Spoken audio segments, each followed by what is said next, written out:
Hello guys, welcome back to Lineup. For today's video, we are going to show you how to fix Asus Zenbook 14 not turning on. So if you're interested, let's get started.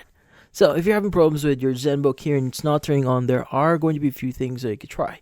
So first is you might want to try the shortcut way. So what you need to do is you want to go ahead and open up your Zenbook here, and you want to go and press the FN key as well as the F5 key on your keyboard at the same time. Now sometimes this key combination can help wake up the laptop or resolve minor power issues. So in this case, give it a shot and see if that works. Now if that doesn't work, the next thing you want to do here is you want to perform a power drain. So you want to go and turn off your Zenbook completely, unplug everything, so including USBs, any cords here, even the charger itself.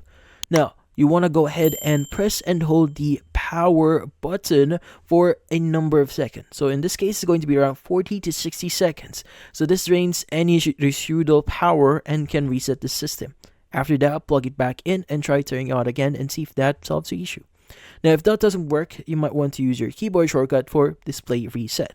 So what you need to do is you want to go ahead and press the Control, the Shift, as well as the Windows key and the B key on your keyboard at the same time.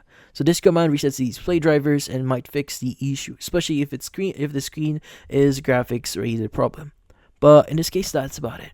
Hopefully this video was able to help you. Like and subscribe to Lineup. Thank you for watching.